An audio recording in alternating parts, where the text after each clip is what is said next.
Guess who wins? Guess who's back in first place? It's the Minnesota Twins, baby. How about that one? What a fantastic game. I don't think you could ask for a better game against a good Milwaukee team right there. We get the win 7-5, and guess what? As I just mentioned, we are back in first place because the Cleveland Indians, they lost tonight against the Boston Red Sox. We are in first place by half a game.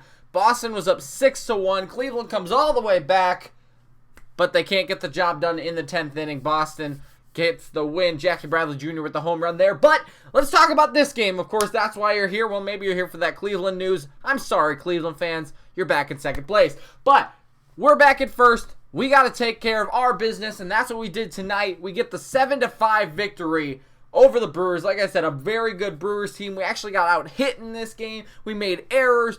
What a roller coaster of emotions. I mean, tell you what, I was honestly dead to rights at the bottom of the 7th inning. I thought it was over. Not going to lie. I was drained at that point, but hey, we came back. My goodness, did we come back. So let's check off some boxes. First, why don't we? Did we get the win? Yes, we did. That's the most important checkbox that you can check off in this little fake checkbox, whatever thing that we do here. Did we score first? Yes, we did. We put up a 3 spot in the top of the 3rd inning. We'll cover that in a second. They did get a run in the bottom of the 4th, but we answered after a couple innings in the top of the 7th inning. We were up 4-1, and I was like, okay, I know the Twins bullpen isn't great, but 4-1, Martin Perez just pitched great. We got this game in the bag. Well, no, we didn't. As we gave up 4 runs in the bottom of the 5th or the 7th inning, it was 5-4. But we answered back, as we have done so many times this year, more so at the beginning of the season, but so many times this year we have answered when the other team scores in the next half inning. That's what we did tonight. A 3-run home run from Marwin Gonzalez. My gosh. First pitch off of Josh Hader. We'll talk about that in 1 second, but I do want to go through the 3rd inning first because that's what really set up this game. I mean, that got me excited at the beginning of the game. Let's go to the 3rd because we all know how important leadoff walks are.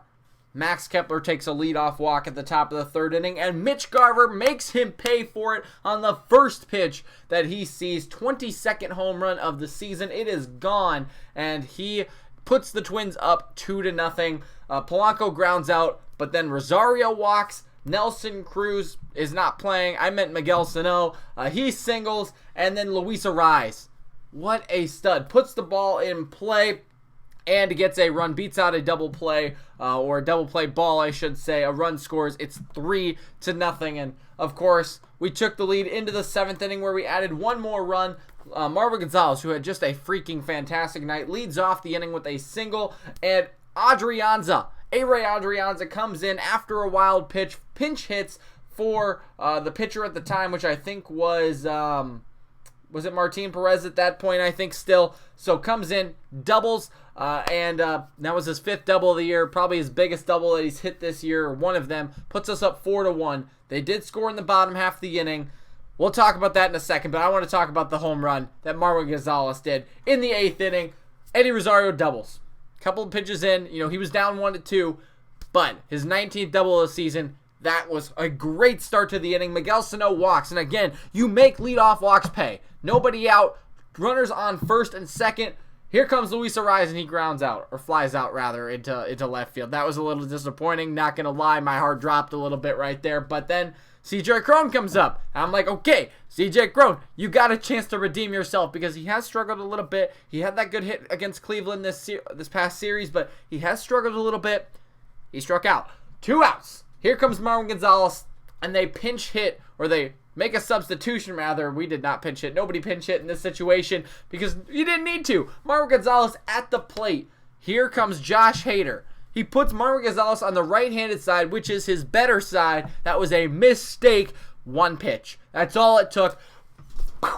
See you later, ball into the bullpen. A huge 3-run home run. Sano scores. Rosario scores. We were up 7-5, and we hold on to the victory right there. I mean, like I said, talk about a roller coaster of emotions. We were up 4-1, then we go down 5-4, and we come back in the top of the 8th inning. We are such a late hitting team against. We dominate bullpens. I don't know if you guys could find that stat for me, but what is our team hitting against bullpens rather than starting pitchers? Because man, do we absolutely tank against bullpens. Like, seriously, even though we got out hit again tonight and we did make some errors, we can hit bullpens, and that's what saves us in a lot of these games. I mean, talk about the Brad Hand situation where we came back and then lost in extras, but, I mean, we almost did it twice in that Cleveland series. We've done it several times before against other teams. What is it with our team against bullpen pitching? We did absolutely great. Duffy actually gets the win tonight after coming in for Harper. Let's go to the pitching. Let's talk about that. Romo got his 19th save. I believe that's his second one as a Twin. But let's talk about it. Let's talk about pitching. Martin Perez, one of his better starts this year. I mean, especially in his last 12 starts. He's only got one win in his last 12 starts. He went 6 innings tonight. He didn't get the win, of course. He should have, but the team won, at least. That's good, right? And he had one of his better outings. 6 innings, 6 hits. He stranded them all. Well, kind of. He did give up a run, but it was on an error that was Polanco's fault because he didn't catch a ball at second base. That was one of the errors. But, I mean, yes, it should have been caught. It didn't end up hurting us in the game. I mean, like I said, we were up 4-1 at the time. It's not like that run really cost us anything. Of course, no, we did give up 4 runs in the bottom of the 7th. That could have tied the game instead of giving them the lead, but it didn't matter ultimately. So, regardless, Perez had a strong outing, gave one run not earned, struck out 3, and walked 4. So he still had problems with the walks, but here's the thing. He kept them. 12 men were left on base, 1 for 12 with runners in scoring position. That is fantastic. Even when you don't have your best stuff, like Odorizzi this past weekend against Cleveland didn't have his best stuff, but he pitched well with runners on base, kept them stranded on the bases, and pitched well in that sense. So that is what he needed to do. He did this job tonight. Harper is the guy who blew it tonight. I honestly don't think this is Harper's fault. I'm going to make a whole video on this tomorrow talking about Baldelli and his pitching situation. I think it's very poor. So come back for that tomorrow. It's basically going to be a long rant about, how Baldelli manages this pitching staff. But I don't think it's Harper's fault, as he has not pitched in, 4 or 5 days, comes in this big situation, up 4-1. Granted, he probably should have got some outs there, but what can you do? There was also an error out there as well, so he gave up 4 runs, 3 earned on 3 hits, didn't strike out anybody, didn't walk anybody, as Garver, well, I guess it's an error. Garver's catcher's interference, which would have been an out, and then he might have gotten another out, etc. I think Harper should have been pulled after, if they were going to pitch him, right? I don't know if it was the best thing to pitch him anyways, but if he was going to pitch him, I think they should have taken him out and put Duffy in, or even Dyson and Romo in that case, since Rogers wasn't available after Yelich's double. Of course, they didn't do that. They made him pay for it with Grandal's 3-run home run, but he was pulled after that, and yes, he did blow the save. I just don't think that's on him. Duffy came in, though. He was great. 1 inning of work, gave up 1 hit, 1 strikeout, 1 walk. Then Dyson, magnifique. I guess, is that the right word? Is that French? I took a French class and I don't really remember. Dyson, 1 inning, no hits, and when he struck out 1 as well, when he's got a good defense behind him that actually makes some plays and he gets some rest and, isn't off a plane 4 minutes earlier, he pitches good. We all knew that. So he had a clean inning, and then Romo comes in, shuts him down with the save in the last inning in the 9th inning. He did hit a guy, made it close. Tying run was at the plate, but he got out of it and won the game. I mean, other than that, though, we did great, right? I mean, Garver got his 22nd home run. Gonzalez got his 14th. That is awesome. And we went 4 for 13 with runners in scoring position, right? We weren't that great. Like I said, we got out hit. You don't win a lot of games when you get out hit, but we won the game.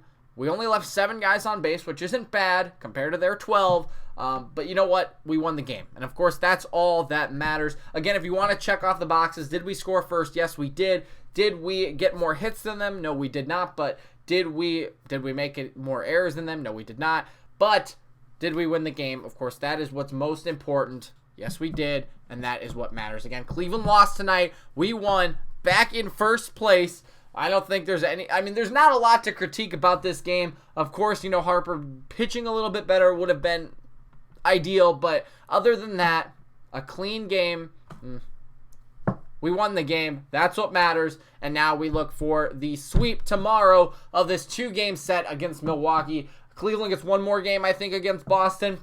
Hopefully Boston can shut them down again, and we can keep growing that lead a little bit more every day. I'd like to have, a 2 to 3 game lead by the next time we face them, if that's possible. But hey, take what you can get. A win is a win, and that's what we got tonight. Looking forward to tomorrow night, and hopefully, we can just keep it going, right? That's all we need is put some more runs up on the board, get our bullpen working, and win some more games. I hope you guys enjoyed the video.